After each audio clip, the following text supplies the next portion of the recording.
Jean le Baptiste, du fond de sa prison, s'interroge sur Jésus. Il envoie ses disciples demander à Jésus, « Es-tu celui qui doit venir ou devons-nous en attendre un autre ?» À distance, probablement dans une situation bien difficile, on a des doutes, on s'interroge. C'est pourtant le plus grand des enfants des hommes, mais il est habité par bien des questions sur son cousin, Jésus. S'interroger sur Dieu, cela traverse toute la Bible et cela traverse chacune de nos vies. Qui est Dieu? Que fait-il? Que dois-je faire avec lui? Comment entrer en relation? Ces questions, elles sont légitimes, elles sont le signe de notre liberté. Nous pouvons agir de différentes manières et donc on s'interroge, quelle est la bonne manière d'agir? Elles sont le signe aussi de notre intelligence qui cherche, et ce n'est pas si simple de comprendre, mais il y a une bonne et une mauvaise manière de se poser des questions. On va commencer par la moins bonne. Rappelez-vous Zacharie, le père de Jean-Baptiste. Quand on lui annonce la naissance de son fils, il est âgé, sa femme aussi, et Jean-Baptiste, il n'y croit pas beaucoup. Zacharie n'y croit pas beaucoup. Comment vais-je savoir? Je suis vieux, c'est plus possible. On peut avoir des questions qui remettent Dieu en cause. Ben non, Dieu, tu ne peux pas faire ça. Tu ne vas pas y arriver. La question celle du doute, du manque de foi. Tu n'y penses pas. Tu n'as rien compris, Seigneur, ou je vais te dire plutôt ce que tu devrais faire. Ce doute sur l'existence de Dieu, sur son amour, cela peut nous habiter, traverser, nous tenir, et à certains moments, une redoutable tentation. Mais il y a d'autres types de questions. Un peu comme Marie à l'Annonciation. Comment cela va-t-il se faire?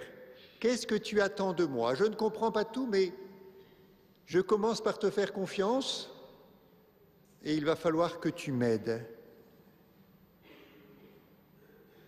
L'humilité, cette soif de comprendre. De la même manière, on retrouvera la question de Marie à Jésus quand elle le retrouve au temple à l'âge de 12 ans. Mais pourquoi nous as-tu fait cela? Elle ne comprend pas, mais elle présente ses questions. Et nous aussi, nous n'avons pas à craindre de présenter nos questions au Seigneur, de lui dire nos interrogations, de lui dire nos incompréhensions. Parce qu'il y a de vraies questions, la question du mal, la question de la souffrance d'un enfant, la violence de la guerre, c'est un scandale. Un scandale, c'est-à-dire quelque chose qui fait tomber. C'est le sens du mot scandale. Voilà. Ça fait chuter. Et dans notre vie, et dans la vie du monde, il y a vraiment certains moments des questions, des réalités qui nous interrogent en profondeur. Et il est normal de se poser des questions. Il est sain de se poser des questions, pour chercher, pour comprendre. Mais, et de la même manière, devant la complexité de la vie, on peut s'interroger, comment dois-je agir, comment dois-je bien faire dans telle situation, dans telle autre, je n'ai pas toute la lumière, et puis quand on regarde son propre histoire, il y a des moments où on dit, ben là je me suis trompé, je suis tombé à côté. Et ça suscite forcément de nouvelles questions. Donc se poser des questions, nous n'avons pas à craindre, et au contraire, c'est positif et nécessaire. Mais il faut repérer quelle est l'attitude de notre cœur. Seigneur, je ne comprends pas, d'accord. Mais soit je peux dire, Seigneur, je ne comprends pas, tu as tort, voilà ce que tu devrais faire, et je me mets au-dessus de Dieu, je le mets à distance, je me mets en dehors de ce qu'il est en train de réaliser, et ça c'est le doute négatif, ça c'est le doute tentation qui nous éloigne de Dieu. Voilà. Je ne comprends pas et moi je sais. Et puis la deuxième attitude, Seigneur, je ne comprends pas, éclaire-moi. Cet acte d'humilité, j'ai besoin de ta lumière, j'ai besoin que tu me guides. Je ne vais pas y arriver tout seul. Et derrière, c'est ce désir d'entrer dans le projet de Dieu, plutôt que de lui imposer ses propres voies, ses propres pensées. Nous avons sans cesse à accueillir les questions qui habitent nos cœurs, mais à les transformer, pour passer du doute qui met à distance, de la question qui dit « Seigneur, je ne comprends pas, mais viens m'aider, et puis donne-moi d'être disponible ». Et n'attendons pas toujours d'avoir toutes les lumières pour agir, mais voilà, avec notre intelligence, en suivant des conseils, en vivant dans la prière, eh bien, posons des actes, voilà, en acceptant de ne pas avoir une lumière définitive. Donc, des questions, oui, ne craignons pas. Et si on avait des chrétiens qui ne se posaient plus de questions, ce serait dramatique. Parce que soit ils auraient cru tout comprendre, la réalité est tellement plus grande, ou bien voilà, ils n'ont plus besoin de personne, ce serait l'orgueil. Posons-nous des questions, mais avec humilité. Alors, face à la question de Jean-Baptiste, quelle est la réponse de Jésus? Que les questions, c'est bien, mais c'est bien si ça ouvre sur des réponses. Elle est double, cette réponse de Jésus. D'abord, il dit « Allez annoncer à Jean-Baptiste ce que vous voyez et entendez. Les aveugles voient, les boiteux marchent, les lépreux sont purifiés, les sourds entendent, les morts ressuscitent, les pauvres reçoivent la bonne nouvelle. » Les pauvres reçoivent la bonne nouvelle. C'est-à-dire ceux qui ont un cœur ouvert, peut-être avec plein de questions, mais ouvert, eh bien le cœur est disponible pour accueillir la bonne nouvelle que Dieu a à nous transmettre. Nous avons tous des signes raisonnables qui nous aident à croire, qui nous fortifient dans notre foi. Des signes de cette présence de Dieu, des signes de son amour dans nos vies, dans la vie des autres, en voyant aussi l'amour, l'Esprit de Dieu à l'œuvre dans le cœur des uns et des autres. Nous avons des signes de Dieu, des signes de sa présence devant la nature. Ça nous dit quelque chose de sa grandeur, devant une paix aussi que nous pouvons avoir, des moments de joie, des lumières intérieures, et puis tout ce qui est de magnifique dans le monde. Nous avons des signes de la présence de Dieu. Mais l'espérance, c'est déjà là, on a ces signes, mais pas encore. Ce n'est pas suffisant. Ce n'est pas encore la parole définitive. Nous en avons assez pour croire, mais nous serons toujours dans la foi. La pleine lumière définitive, ce sera dans l'au-delà, ce sera dans le royaume. Sur cette terre, nous avons assez de signes et de raisons pour croire, mais cela nous demandera toujours un acte de foi, c'est-à-dire un moment où on se remet entre les mains du Seigneur, où on reconnaît que par soi-même, on n'a pas toute la vérité ni toute la lumière. Le Seigneur est proche, nous dit saint Jacques dans la deuxième lecture. Prenez patience. Voilà. Ne gémissez pas les uns contre les autres. Voilà. Prenez pour modèle d'endurance et de patience les prophètes. Patient. On n'est pas dans la pleine possession, on est dans l'espérance. L'espérance, ça nous est déjà en partie donné, mais ce n'est pas la pleine lumière, ce n'est pas le royaume. Acceptons que notre terre ne soit pas le royaume. Parce que si nous demandons à notre terre d'être la plénitude de l'amour, on sera perpétuellement déçus.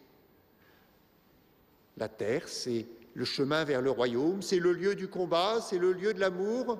On peut faire beaucoup et chacun, nous pouvons faire quelque chose, mais ce sera toujours quelque chose dans une réalité qui nous dépassera. Donc, première réponse, regardez les signes et avec les signes que nous avons, comme Jean-Baptiste, nous pouvons croire, nous pouvons avancer, nous pouvons faire confiance, si nous avons les yeux ouverts. Deuxième réponse de Jésus, mais Jean-Baptiste, c'est le plus petit dans le royaume des cieux, qui est plus grand que lui. On n'a encore presque rien vu, presque rien. Il nous faut accepter de ne pas tout comprendre, de ne pas tout maîtriser. Nos intelligences sont trop limitées pour comprendre Dieu. Dieu, c'est le tout autre, créateur de l'univers. Et d'ailleurs, c'est beau de voir comment est-ce que la technique, la science, on approfondit, et plus on approfondit, plus on se dit, mais on en connaît si peu. Et Dieu est plus grand que tout cela. Pendant des siècles et des siècles, les esprits les plus éveillés pouvaient avoir des compétences dans tous les domaines de la science. Ils étaient à la fois scientifiques, littéraires, théologiens. Voilà. Aujourd'hui, la connaissance de notre monde nous dépasse tellement, et plus on avance, plus on s'aperçoit qu'elle nous dépasse. Et donc l'espérance, c'est aussi accepter de se remettre entre les mains de Dieu. La question, ça n'est pas est-ce que je maîtrise, mais est-ce que j'accepte de faire confiance? Est-ce que j'accepte de me laisser conduire, de me laisser guider? Alors Saint Jacques nous le redit, soyez forts, ne craignez pas. Nous avons à choisir la confiance, nous avons à choisir l'espérance, nous avons à choisir la charité. Aimer sera toujours un combat, croire sera toujours un combat, espérer sera toujours un combat. Est-ce que nous sommes prêts à le mener? Et plus on le mène, plus on pose les actes, plus on entre dans la joie de l'amour, dans la joie de la foi, dans la joie de l'espérance. Le chemin déjà parcouru, pour Radio Espérance, mais dans chacune de nos vies, nous montre que Dieu est à l'œuvre, que nous pouvons compter sur lui. Il nous montre aussi combien nous avons besoin les uns des autres pour nous soutenir, pour avancer. Besoin de la prière, besoin du témoignage, besoin de l'encouragement. Est-ce que nous sommes de ceux qui prient, de ceux qui témoignent, de ceux qui encouragent? Et puis en même temps, le chemin à parcouru nous montre que rien n'est jamais gagné, tout est toujours à refaire, à reprendre, avec Marie. Et ce temps de l'Avent, Marie nous est donné d'une manière toute particulière. Elle est celle qui a accueilli Jésus, celle qui l'a donné au monde avec un cœur de pauvre. Je suis la servante du Seigneur, qu'il me soit fait selon ta parole. Et pas, je vais me débrouiller de ton fils, tu vas voir. Non, viens réaliser en moi ton œuvre. Alors ensemble, dans cette espérance, en la puissance du Seigneur, une espérance absolue. L'espérance se fonde sur la certitude de la foi, la certitude que l'amour aura le dernier mot. Eh bien, choisissons de croire, choisissons d'espérer, choisissons d'aimer. Amen.